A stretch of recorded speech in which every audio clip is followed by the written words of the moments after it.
Welcome back, everybody, as we're getting ready for game number 3 for day 2 of week 1, LCS Academy. I lost my glasses at some point during the break, so we're going to just do our best going forward here because we got a new game to play. And Crumbs, you've played this one before, so explain the rules to me again. It's called the Samsung Fast 5. Right, so the Samsung Fast 5 is where we take a look at the stats that we have accumulated over the week, and we try to track specific stats for each player in each role. So you've got top, jungle, mid, AD, and support. So top, first 100 TS in the jungle, fastest level 6 in the mid, fastest mythic, bot, fastest 10,000 gold, and the fastest item transform for the jungle. Now, the one place that I always look at, since I used to be a jungler, is the jungle speed times. And luckily, I actually remember the timing that we had for the LCS's first week of the Samsung Fast 5. And it was actually 5 minutes and 55 seconds from Blabber on Cloud9. That puts Babib at 32 seconds faster to level 6 than the fastest LCS player. Very impressive. That is insane. That is like miles different because you look at Armeo, you look at Potluck, very close, right? Only 2-second differential. But not factoring in LCS and just factoring in Academy, that is almost a full minute faster for Babib. Yes, this is only from yesterday's games. Keep that in mind. And Babib was playing the Lilia and was just kind of hard farming and then counter ganking on the top side of the map. But still, that is some very, very quick clear right there. You talk about junglers because you're a jungler. I like to talk about supports because I'm a support player. 8 minutes, 30 seconds to get your item transformation is also incredibly quick from Poom. And that also plays into him as a player. He does like to stay in lane. Typically, supports that will just stay next to their AD carry will get that much faster. So no surprise to see Poom topping the charts there. But overall, seen a lot of Immortals, seen a lot of Team Liquid, a lot of FlyQuest, and 100 Thieves here. And then, we got Yasui, Yunbi, and Tally to kind of represent some of these other teams. But are there any big surprises from you here, Crumbs? I think the big surprise thus far is just the discrepancy between the ones that you and I named in the fastest item and the fastest level 6. It's almost a full minute in the jungle, and it's about 40 seconds in the support role. So that's usually how you see the players differentiate themselves over the competition in the Samsung Fast 5 is how many seconds can you have over the other, because oftentimes you'll see, by the end of the year, you'll see maybe Babib is 523, someone else is 524, 525, and so they kind of get to fill out all those gaps in between. And keep in mind, again, only one game sample size so far, but still cool to see nonetheless how things shook out in that game, or day number 1. Now it's time for us to focus, though, on the next game on the horizon here, Crumbs. We got TSM Academy going up against Evil Geniuses Academy. This is an interesting one to me. I highlighted this in our pre-show, and the reason is I honestly think both of these teams should have won, or at least were in positions where they could have won their respective games in day number 1, but they're both coming in here with losses, and this is actually going to be our only game today where we see both teams not having a win yet. So let's start with TSM, a very well-known brand. They got a couple names returning, so quickly go through this. What are our expectations for TSM, just based on what you're seeing here? Ooh, okay, so my expectations is play through the top side. I think Hanser is the guy that is the clear veteran of this roster, and I expect a lot of attention out of him. Gangplank, I think, is not a pick that will work for Academy, and I fully expect him to continue to receive that attention, but take something that can be a little bit more aggressive, a Renekton maybe. I agree with that. Well, as we're getting into Champ Select, I'll quickly give Spark Notes for my thoughts on EG. It's about Jojo Pyun. I thought that Jojo Pyun actually had a very good performance in that last game, so he's what I'm looking at here. But as we're into pick and ban for this game number 3, we'll see what they actually end up drafting towards what the teams want to play around here as EG find themselves on the blue side, TSM on the red side, and another Aphelios ban here. This is surprising to me because I've been seeing more priority on things like the Kaisa, even things like Jin, Misfortune, higher up than Aphelios lately, but so far the teams are opting to ban him on blue side. I think it's a little surprising as well, but the champion still retains a ton of team fighting power. So I think that's a big area that's a concern for a lot of players. And on top of it, well, you have itemization changes that make Aphelios still a bit of a threat, where you've got things like Kraken Slayers, the Hurricanes, making him a big threat. So the champion, I think, has to be looked at again just because of the new items. If anything, that should be the one place where, until we can say, all right, with the optimal items, Aphelios is not better than the top ADs, then we can go back to, all right, Aphelios should not be banned. It just still feels like the AD carry that you can play around for late game. Kind of Aphelios, Samir are both in that same pool where, you know, you can just try and funnel gold onto them. But rest of the bans here from EG Academy, actually looks like the teams did flip around there. So EG Academy on the red side here, banning out all junglers. Talia, Olaf, Pantheon has also been seeing a lot of jungle play with the new Gore Drinker build. So focused on Babbitt's jungle pool. But guess what Babbitt played yesterday? And it got the fastest level 6. It was this Lilia pick. So getting back to comfort. There's not that many. There's a lot of junglers you can play to actually have a good time here. I mean, the AP junglers, I think, might be the area that is a little bit more tricky, because you want to have AP junglers to pair your laners for AD. So that's an area that I think you have to consider what your laners really like to play more. If you've got laners in your solos that love to play AP champions, then your jungler better be better at AD's picks than AP. And so here, already with the Lilia, I think you can expect to see more APs in the lanes. And on the flip side on EG with contracts, well, you'll have to pair them with magic damage so that you can still have a threat of burst or killing or ganks in any of these combinations. But it's crazy to think of how deep the jungle meta pool is right now. Nidalee, Talia, Olaf, Pantheon, that's 4 banned out and a 5th picked, and Graves still makes it through, which is just ridiculous to me. But that is what's picked up here by EG Academy, pairing it with that Kai'Sa. Very quick lock-ins here from TSM Academy. The Renekton and the Xayah, of all things. Yeah, the Xayah is a weird pick because she's really good at dealing with people trying to jump her with her ultimate, of course, but she's not that good at just hardcore smashing someone. Right? Like, if you jump her, like, she can deal with you, but can she press the advantage on her own? Not really. It's not a champion like a Kai'Sa, right? Who's very good at, say, tower diving somebody by themselves if they're really low and can press the advantage and see the opportunity. So I need to see the pairing with the Xayah to be really exciting. Maybe the Rakan, maybe the Alistar, or something that is aggressive so that she can be enabled and go in. Because otherwise, she's going to be farming out all lane, just chilling, and the Rakan gets targeted. So EG already recognizes we could actually pick on this Xayah and have a TSM with a useless bottom lane. And there are still great engaged supports to pair with the Kai'Sa right now. So they could still go with the Leona. They still could go. Rel can see some success, but even Nautilus has been coming back into favor with the Kai'Sa builds. But no focus on supports for TSM Academy. Instead, they ban out the Sylas. Yeah, okay, Sylas ban already. Red flags firing in my head. 2 picks that Sylas often picked against. Malphite top, Twisted Fate in the middle lane. Can be blinded or picked into a lot of other things, but those 2 are a big deal. So Renekton probably TF going to the top lane. I think the Twisted Fate, yeah, that's to me what made the most sense. Like, if you're banning out the Sylas, you want to pinch that, and now we're moving past those 2 picks and seeing what else is up. I still would love the Malphite. You name dropped that. I think that champion is critically overlooked from a lot of top laners in LCS and Academy as well. But maybe against Anar, the range matchup could be rough. But we'll see what they decide to lock in top lane. It will be EG Academy with their next pick. I expect an engaged support. Leona would pair very well right now. You could still go with something like the Nautilus. Just anything to really enable this Kai'Sa, because Kai'Sa just pairs so well with teams and compositions that can provide additional CC for her passive so she can jump in. But it looks like they actually, well, they're just hovering it, so we won't put too much weight onto this hover. But nope, they are out of time. It's okay. Syndra locked in. Blind pick mid lane.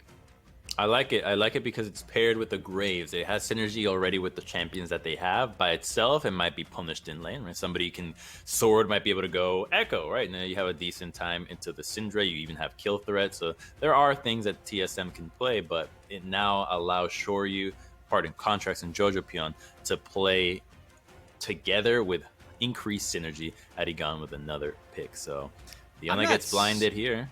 I'm not super impressed. I feel like you could leave that up, because if TSM Academy grabs Syndra, that's AP mid, AP jungle. You just grab Galio mid at that point. But I don't know. They don't pay me to be smart about the game. I just get excited about it. So Leona and Orianna are the lock-ins here. Orianna into Syndra. Really, we got to watch it. What is this, season 6? But the Leona picked up here does make sense from TSM Academy, taking it away from Mystiques and what he likes to play. I think Mystique's locking Maokai right now. I think Maokai would be a great pick here in the lane against the Leona. It would be sick into the team fight because a Maokai ultimate can just force even something like a Xayah ultimate and lock down the most pesky champion in the game right now, the Lilia. It's going to be the Alistar instead. Just going to go with a tried and true, simple to execute, not a lot of gimmicks in the laning phase, Alistar. But we've got a really explosive composition for both of these teams, Kangas. I think they can both do quite a bit. There's a lot of engaged potential from both sides, which I like to see because that signals to me we're going to have an explosive game. But we're ready to hop in onto the Rift for this game number 3 of the day, TSM Academy versus EG Academy. And when I look at the compositions outside of just engage, I also see some really cool carries to go along with those engage options. The Xayah is something that we don't see too often, but I want to just take a little bit more time to talk about what she's good at, because she can output an insane amount of damage, and I have been seeing the Xayah build go in for crit and go in for the Gale Force so that you can reposition, get your feather recalls. So that I'm just throwing that out there. I'm assuming Cody Sun will go for that, but we'll see with all the tankies of Alistar and Nara as well. Might want to go for a little more damage from Kraken Slayer. But with that, regardless, also very defensive AD carry. You can output damage, but if the Alistar jumps on you, if Shoryu tries to jump on you with the Kaisa, you have that ultimate, and you can just, boom, take yourself out of the fight, reposition, and then get right back into it while your front line kind of repositions and reshuffles everybody around. That's the key. If they jump him, if they jump the Xayah, he can reposition. What happens if they don't? Can Cody Sun be aggressive with the ultimate, with the feather callers? Because that's also an area that when Xayah was highly meta, we would see the best Xayahs be able to do. You know, when they use the ultimate and then in the middle of their stasis, they flash forward and then pull the feathers back and do so much damage that way. That's the kind of mechanics you want to see out of Xayah if you're really going to be playing her right now. And out of Cody Sun as a player, because we haven't quite mentioned a lot of the rosters for either of these teams, but TSM side, we got a lot of returning veterans here, or at least specifically Haunser and Cody Sun. These are two players that have been around for quite a while. Cody Sun has gone to Worlds multiple times. Now finds himself in North American Academy League. Definitely a player that wants to show up and prove himself here, having spoken with him in the past. So Xayah, definitely a champ you can have some skill expression on, but we've noticed Jojo Pune actually getting a good trade against Sword in the mid lane here, and that's kind of what we expect from the Syndra into the Orianna lane in the first few levels. The funny thing about this matchup is that both are packing Phase Rush, so they just trade and then run away from each other. Trade and then, right, auto. Both junglers are as well, so run away. It's going to be some speedy champs on the Rift of this game. We could even have the Alistar with a Phase Rush. Could have been a whole Phase Rush family.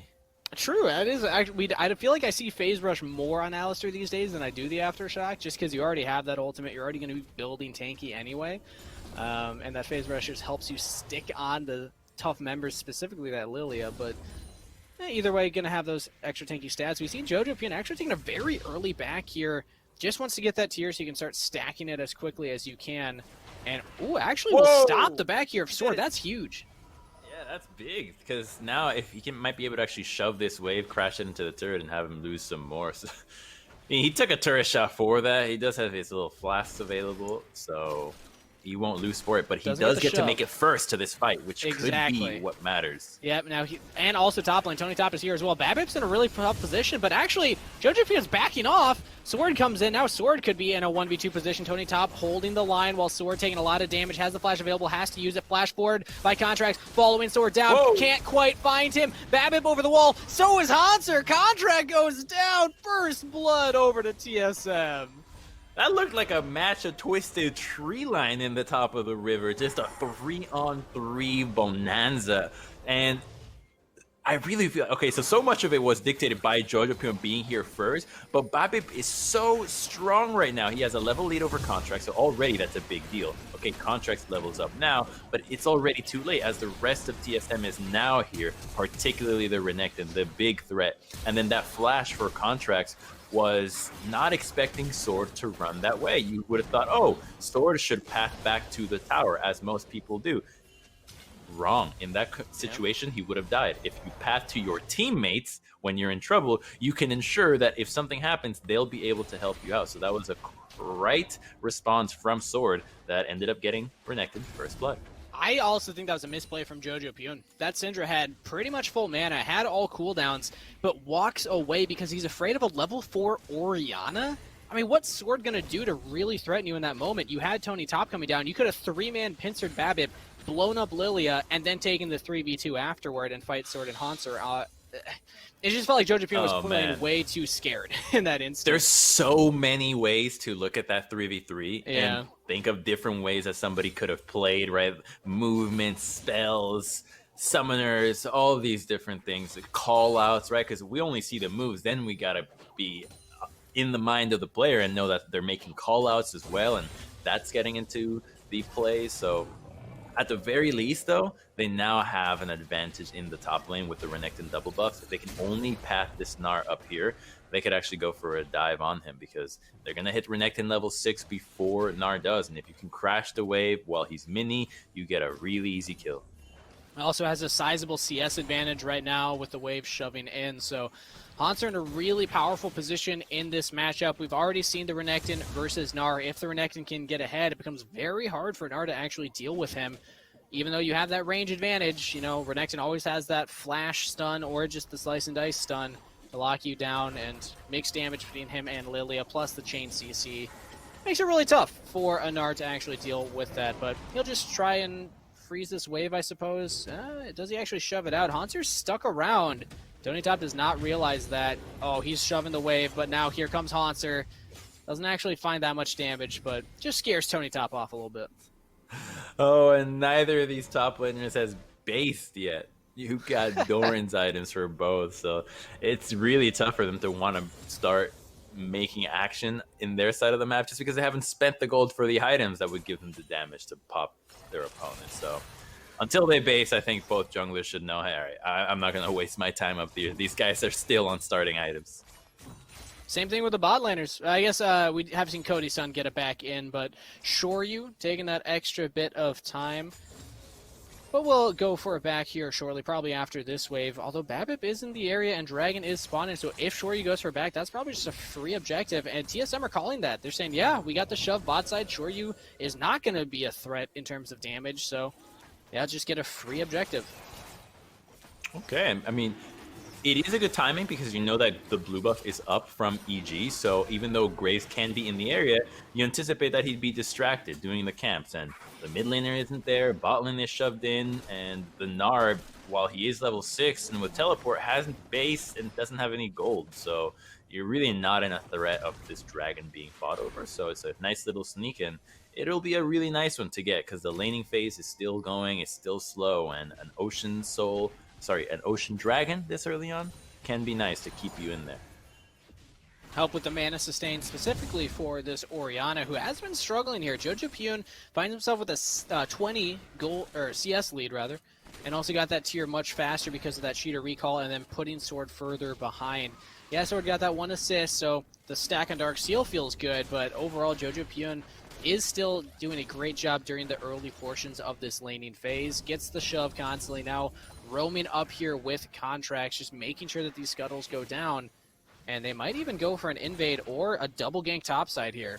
Yeah, contracts walking in. Hanser could be in trouble. Doesn't have flash up quite yet. It's going to be a couple more seconds, but there's no CC to stop him from just walking away.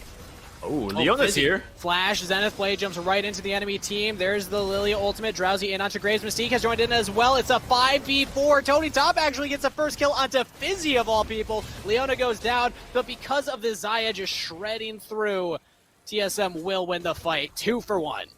They thought they had a way to fight that because the Alistar was there, but TSM was way further ahead on this play. Their bot lane was here. It wasn't just a support. Xayah made it into the mix, and that made a big difference because you saw the confidence with which they just threw themselves at EG. It was a play for the Rift Herald that turned into this fight, and that was the timing that EG was not thinking about there. Going for that play into the top side while the Rift Herald was a possibility and the bottom lane was recalled meant that the only way out for them after they passed into the lane would have been through the lane. When they returned into the river, this was when there's danger. Because look at that. Cody's son is here. This is a 5-on-3 on the side of TSM. When Mystique joins in, it's like, yeah, you've got the Gnar ultimate, but you don't have crazy AoE to take these members down. You don't have the DPS of your Kai'Sa here. So it was a flashy Alistar engage, but that will cost a flash and a lot of gold.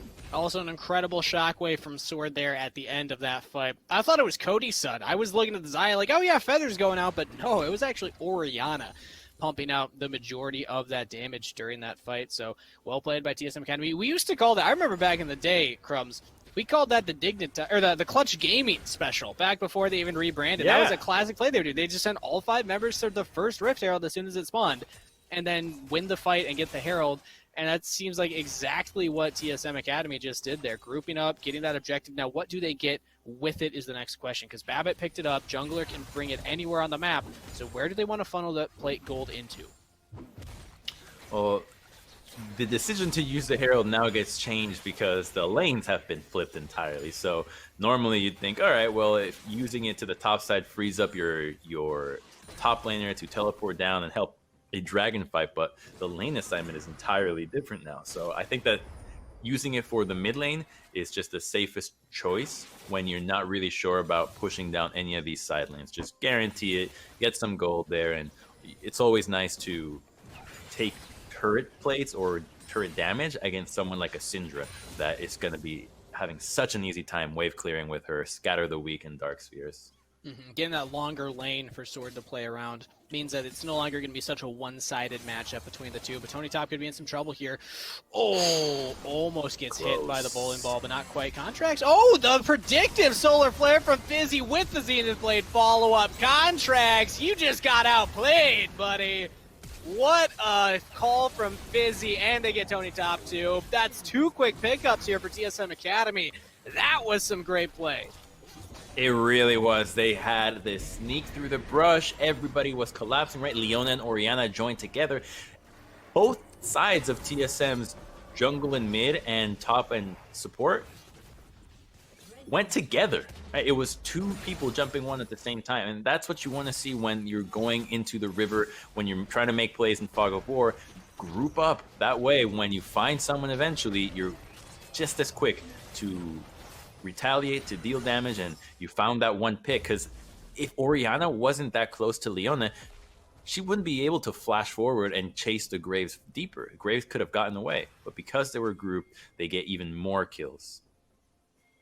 TSM Academy moving as a group, moving as a team, as a unit. And yeah, let's just get another look at this. Like, oh, just a thing of beauty. Great prediction there. And then the sleep onto the Gnar. There was just no business on the side of evil geniuses to make anything around the bottom side of the map, to even path down there. They were thinking about the dragon, but there has not been a lot of attention into the top lane. It is all about supports when you've got Alistar and Leona. And it's no surprise, Kangas, towards the end of last year, we started to see that the red side and even blue side was using last pick or counter picks more and more in the support role, and they kept giving you a giant advantage, whether it's freeing up the support to roam or just the confidence to have a power pick that the player is comfortable on. Taking supports late has become an increasingly important way to play professional League of Legends. And Fizzy's shown us what he can do on the Leona pick in particular. Some great plays. Excited to see going forward what else he can do in this game, because it ain't over yet, Crumbs. That dragon was picked up here by EG. They get one under their belt, which prevents TSM from hitting that Dragon's Soul win condition a little bit quicker. And it looks like I didn't actually catch which Dragon's Soul we are going to have here. My assumption would be Cloud Drake, just because of the current hue of the map. We got Infernal. Right. Oh, we do get Infernal. We got an Infernal map. Well, Infernal on Syndra and Graves and Kai'Sa is a little terrifying. Honestly, on either of these team comps, that's definitely one of the more terrifying ones to see here. That extra bit of burst, that extra bit of damage will be insane. But so far, it looks like it's TSM, regardless of losing that one dragon, in control here. They get the siege topside, they're sieging mid, and just slowly whittling down these outer turrets. You know what can be just as terrifying, though? This deer lady, Babip. or Lilia rather, the Moonstone Renewer build on Lilia is something I'd like to talk about because Moonstone Renewer is kind of the new Athene's Holy Grail, where Athene's Unholy Grail, you would cast a spell on somebody and you heal them. You don't need to target anybody anymore with the Moonstone Renewer. You automatically target somebody next to you, and every 2 seconds that you're in combat, you kind of refresh that healing. Because Lilia's skills apply an passive dot damage over time, they actually count as you remaining in combat. So you can just keep refreshing the Moonstone Renewer every time you hit a spell. You hit 2 instances of the healing of it because it triggers in a window of 3 seconds on your 2-second dot. So Lilia with this item can keep the sustain of their team surprisingly high. And even if EG finds a way to get all the Infernal Dragons in this game, the Lilia can be a healer to mitigate that damage. Yeah, the heals from Lilia, shields even from Orianna. So while they do have the front line of the Leona Renekton rather, becomes even that much harder to burn through from EG. But we'll see what their chances are here, as they don't seem too interested in contesting this Rift Herald. EG's letting that go over. And that will be picked up here by TSM Academy. So full Rift Herald control.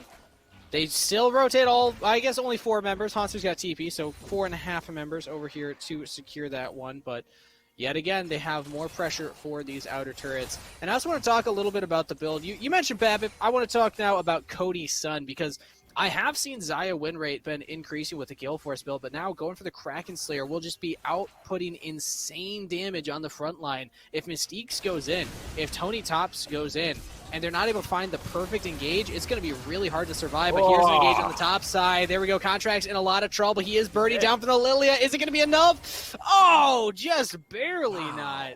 That's got to be single-digit health right there. That red buff really coming in clutch for Contracts, but that move out of Fizzy was so confident. I love to see this from our Academy supports. Flash Zenith Blade into the ultimate, which mind you was actually going to miss because of the Merc Shreds of Contracts, but then actually hit because the Shockwave pulled him back to the location. So neat little interaction. Ooh, nice. Mystique's going forward, trying to find that engage on a Fizzy as well, but won't find it. Fizzy's just got the fancy feet, man. He's going too quick. I actually opted for the Merc Treads. Typically on the supports these days, I see more either Swifties or Moby Boots, especially if you're a tanky engage support, just so you can get around and find those plays more. That's what we see on Mystiques, but Fizzy saying no, there's enough CC on the enemy team that I am worried about that. So I need to be up. I need to be in these fights, pressing that Q, stunning key targets like Shoryu, who might try and dive onto my backline. So I would agree with that. There is a lot of crowd control on the side of EG. I mean, you normally wouldn't think of it because it's not in every single member, but the ones that they have it is pretty insignificant. So Syndra, Scatter the Weak, Gnar with his 2 stuns, Alistar as well. So the fact that Leona can free herself up from that and then apply her own stuns just only serves to help Cody, Sword, and the rest of their carries. And also then you don't have to worry about too much magic resist elsewhere in your build, because you get a decent amount right there to deal with Jojo Pyun, which means you can frontline, which she's going to have to do here. Dragon started up by Evil Geniuses. This is the first Infernal of the stacking Infernals. Heralds drop mid. This is how I like to see Rift Heralds used around the Dragon, but Mystique tries to force the engage. Goes in onto BABIP, who has to flash out of the Dragon Pit, but will still go down. Sure, you had the damage. Contracts was there as well. Now, no jungler means an easy Dragon pickup by Evil Geniuses. Monsters and 2 pickups for EG. That was the kind of play they needed to get back in. There were 2 fights happening in that event around Dragon, because we had a 4v4 with Fizzy not able to engage, not having sufficient vision for his flash, but then Renekton and Gnar were 1v1ing, and TSM ends up walking away with the objective win anyways because their waves were shoved out. So the initial fight normally would want to have the Renekton involved in the flank, but this time around it was EG who sees the opportunity. Another flash engage from the Alistar, chucking Lilia into the pit was a really cool move there because the carries were there. That positioning was actually perfect. Graves and Kai'Sa are there, Syndra can get away from it, and no one on the side of TSM can retaliate. A lesser Alistair player would have tried to headbutt pulverize combo multiple members, but not Mystique's, man. He goes, I got flash, I can knock him up, and then reposition Babip, the Lilia, who doesn't have the ability to get over that wall unless she uses flash. And even then, sure, you had the damage to follow up, so really well played by Mystique's there, setting up his team to just destroy that enemy jungler, get that dragon. But like you said, TSM had that shoved wave mid. They got not only the outer turret, but also the inner turret and multiple jungle camps, as well as eventually this top outer turret. So at the end of the day, yeah, they lose out on the dragon, but net gold, I still feel like they're coming out ahead on this play. I think so too. And taking that mid-tier 2 makes it so much easier for them to control Evil Genius's red side of the jungle, which will lead to Baron. Meantime, though, Contracts will walk away from chasing Crocodiles. We'll think better of it. Mystique's looking for the engage. Ooh, gets stunned before I can pulverize. Fizzy, real quick with the fingers right there. So no engage will come through from Evil Geniuses. They thought they had it because they see Sword without TP in the top side, and sure, he was already rotating down, but because they don't find the engage, now Sword can't catch that wave. Or sorry, now sure you can't catch that wave, so Sword will get the turret. TSM yet again coming out on top. And there actually was a little bit of opportunity there for Babip to ult the Syndra because, yeah, Orianna isn't there, but Alistar just uses combo, and neither is Gnar because he's also in mini form and in front of the Renekton. So they're just going to play it super safe and say, yeah, we are getting advantages. We're getting gold in our carries, we're getting turrets. We don't actually need to take these fights that we don't know exactly what the terms of the fight are going to be. So they don't risk it. They just say, we're happy with this pace, right? We wouldn't, if we don't change anything and we keep this up, we're going to win the game. And oftentimes when the team falls into that mode, that's when they start just being methodical and minimizing their mistakes. And this is how TSM played yesterday, too. They looked really clean in the early game, on the same page, making these rotations, getting the turrets down, pushing waves. The problem is they're against Cloud9 Academy, who drafted the scum that is Seraphine Channa bot lane. It just lost in the late game. But they don't have to worry about that against EG's composition, because EG, while they do have scaling options, it's not like if we hit 30 minutes, we are unkillable. Whoa. And now TSM just find another play here. The sleep onto 2 members. Mystique trying to be that front line, but the carries of turning top and Shorey are pushed away. Mystique's can't survive forever, even as Alistair, even with that Aftershock rune, does still go down. TSM, they get another turret for their troubles after getting that win. They just cannot lose a fight right now, Crumbs. That was a very squishy Alistar. Didn't have the ultimate, but did have that Aftershock, and Cody's son deleted him. And that might actually be the cue for TSM to go for this Baron. The top lane is crashed. The Syndra might be able to get caught. Even if they don't get much here. Oh! Flash Zenith's Blade, even with Scatter the Wake, Jojo Pune should go down, almost trades it back on a Babip, and Shoryu actually completes that kill, will pay it with his own life. Jojo Pune trying to do what he can. Sword with the aggressive flash board. Jojo Pune has a flashback. Contracts now says, I'll chase you down, Orianna, without your flash. Thank you for the donated gold, my friend. EG fighting back despite being in a pretty sizable gold deficit. It's good that they're showing signs of life and committing summoners to these fights because the gold is going in the right places. The Graves and the Kai'Sa can be a menace in the late game, as we've already seen in our first game of the day today with the legendary Potluck Graves. And here, that fight actually nets them the position around the dragon, which is a big deal. Being able to be on Infernal Soul, having started and played most of this game through a deficit, is something that TSM definitely was not counting on, and it surely is giving EG some signs of hope in this game, because if they can get that, then the poke of a champion like a Graves, a Syndra, or a Kai'Sa can actually be really nasty and be strong enough to just set you up to win any fight. And this was TSM that opted into this play. They thought they had Jojo Pune alone, but Shoryu actually is here. Just runs past Sword and Fizzy, says, all right, if you're going to leave Babip to die, I'll take him out. And then yet again, TSM thinks, okay, well, again, Jojo Pune's got to be alone, right? He doesn't have teammates. This isn't a 5v5 game. The contract's reminding us that no, junglers do in fact exist and roam around the map to help out their laners. So he gets there, backs him up, and gets another kill for it. And that Dragon Soul, the first Infernal Drake was because of an insane play by Mystique's. That flash pulverize into the headbutt repositioning. That second one was because of a play TSM actually opted into. And Crumbs, we're on sole point. If EG find one more opportunity to take that, despite being at this goal disadvantage, their composition is terrifying. We already highlighted the burst that a Syndra can provide along with the Graves. You add in the Infernal Dragon Soul procs onto that, whew, that's a scary amount of damage.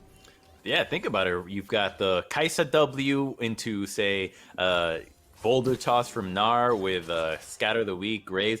No one has to commit more than 1 or 2 spells, and you can burst a squishy member very easily. So TSM needs to recognize this and try to set themselves up to get a fight. We're going to go for another skirmish over this dragon, but EG has everyone, and Renekton's not here yet. TSM are just hard forcing these fights. Tony Top with a huge Gnar ultimate. Shoryu jumps onto the backline. Cody-san, where's your ult now? And he actually doesn't need it. Never mind, Shoryu's actually the one that goes down.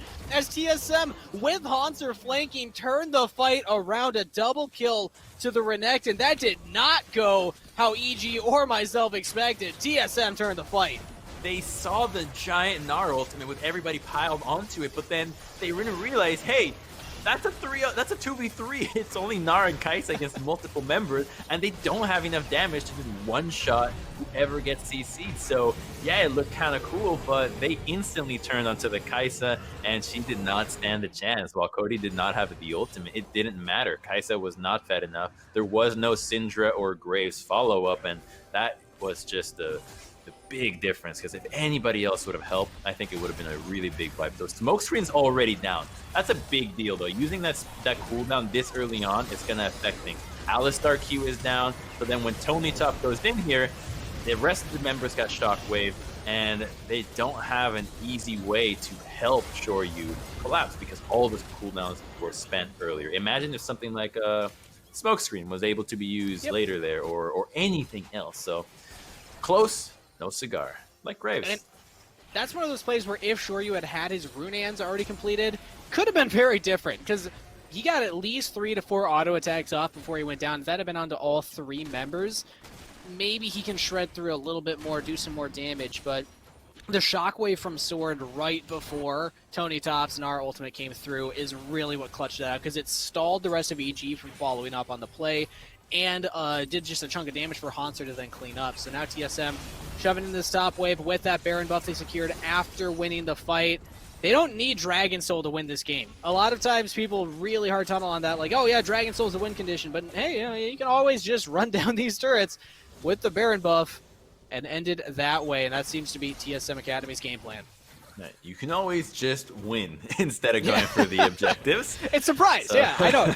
It's really, oftentimes you don't think about it that way, but it's sometimes simple. Well, it is simple, yet at the same time, the game keeps changing so much every time that it is difficult to get a feel for the moments where you can actually close out a game, because it's constantly changing with every single meta, with every single patch. And here's an engage. No, just the Lily asleep. All followed up with the Solar Flare. Shoryu has to cleanse to get to safety. Re-engage onto Fizzy, but again, tanky Leona. Abilities used. Jojo Pune still has ultimate though, so TSM need to respect the burst potential.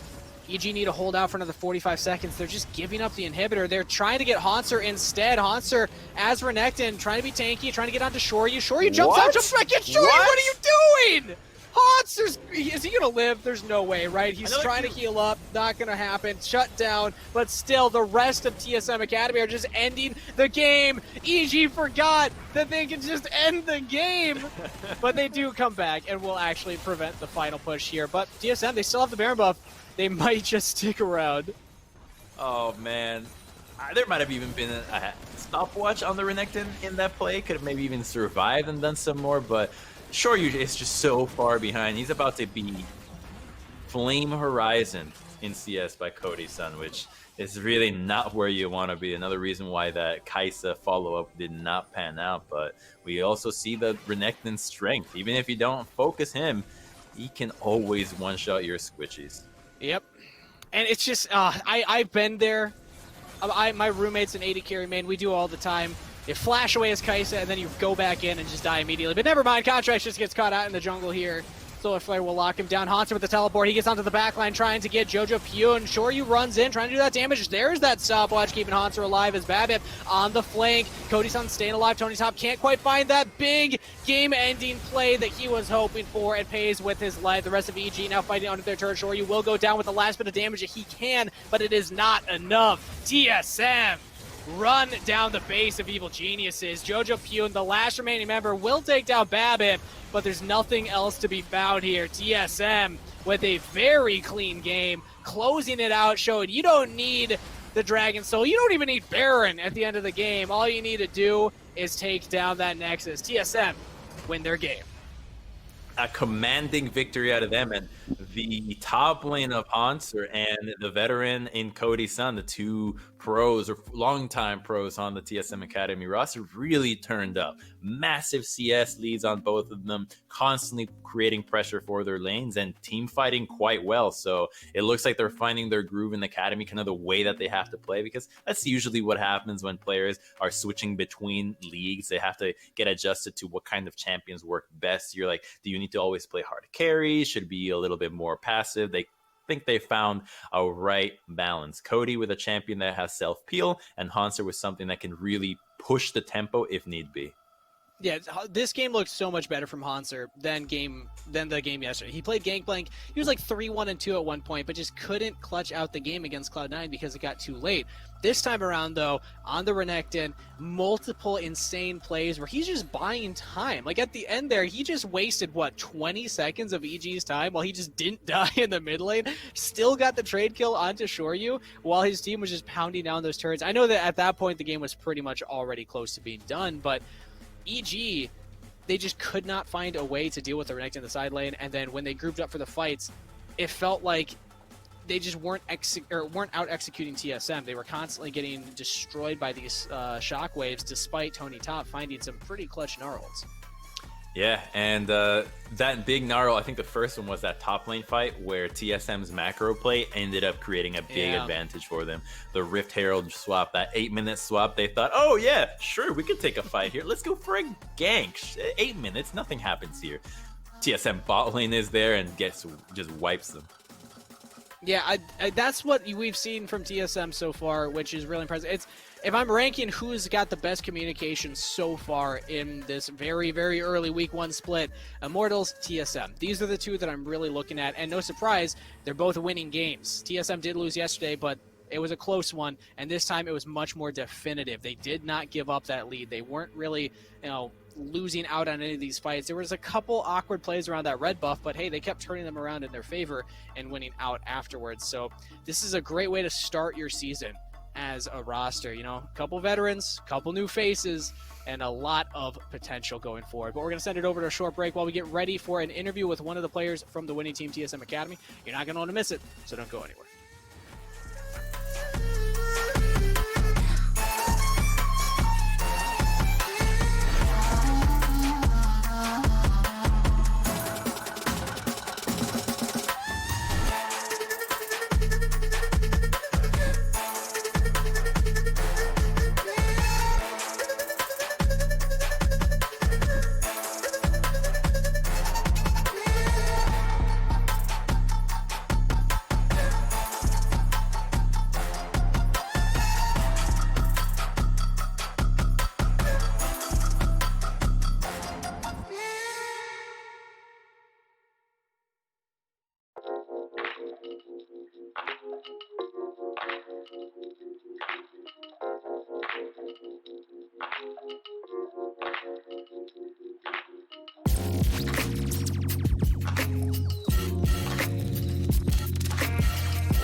Hello and welcome back, everybody. I told you it'd be a quick break, and yes, I did find my glasses during that. I made a bagel, left them by the toaster.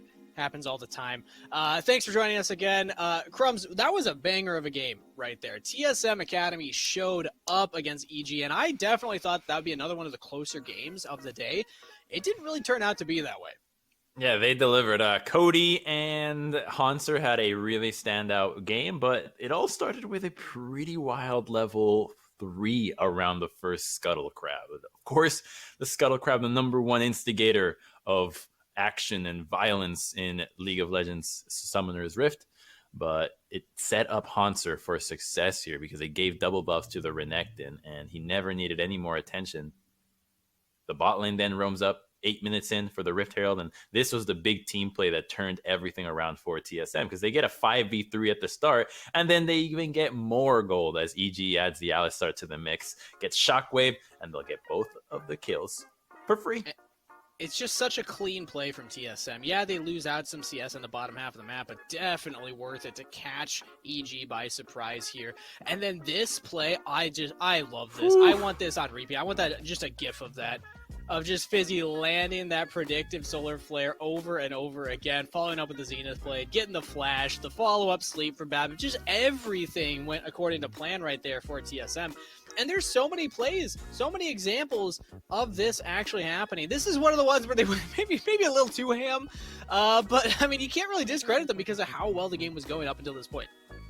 Yeah, they kept looking for ways to outnumber the enemy. So every time that they went for these plays, it really was them having an advantage, them pushing it, but then because the fight would last so long, EG would eventually make it, have more members, and then TSM would lose 1 or 2. But they always were the ones being aggressive, being assertive, and in a game like League of Legends that is so fast-paced right now, just being first to make a move is often enough to make the difference.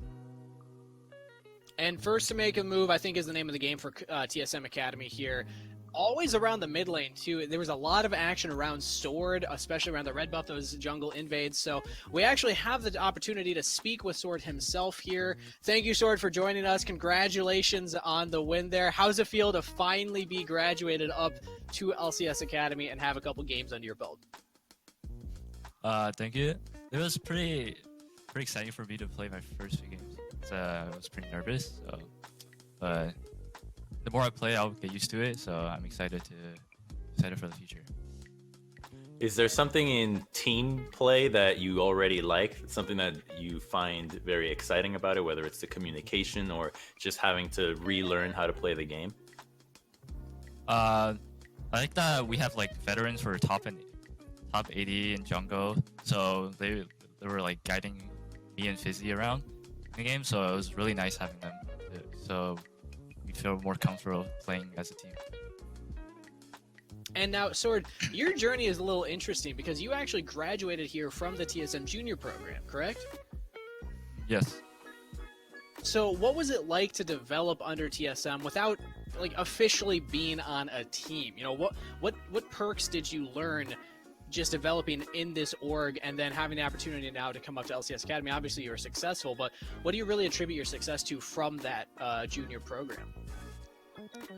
When I was in TSM Junior, we had scrims against like TSM Academy teams, and we just get coached by our coach Peter Zhang. So it's really nice for them to develop young players. Is there any piece of advice that you remember is like, this is the best piece of advice I've heard from a coach or a player thus far that you think like, damn, this is good stuff? I think everything that my coach said was really good. So I don't really Wow. have one thing in mind. Yeah. Big praise to the All right, coach. awesome stuff. Well, Sword, you just got your first win now, officially on stage. So, I mean, TSM. I've heard a lot of smack talk from players in the past. Are you a smack talker? Would you call yourself a confident mid laner that's willing to lay a little smack? No, definitely not. I was like, I got carry. I was down CS. I was just doing my job, playing for jungle. You know, that's how you play. Okay, well, humble, and we appreciate Yes, play that for as jungle. well. So, He knows what's up. Let's get out of here, Yeah, I know how Crumb. to play. Stop it. No. We need a feed Sword. We need to teach our young mid laners how to carry games. Yeah. Okay, Sword, I'm expecting I'll to tell- pop off performance next time. All right, I'll tell my coach to lock in pop-up champion next. All right. All right, there we go. I like it. Well, thank you so much, Sword. Congratulations again on the win, and best of luck going into next week's games. That's going to be it for our Verizon post-game interview, and we're going to send it over to another short break while we get loaded and ready to go for game number 4 of the day. You're not going to want to miss it. Golden Guardians Academy versus Team Liquid Academy right after this.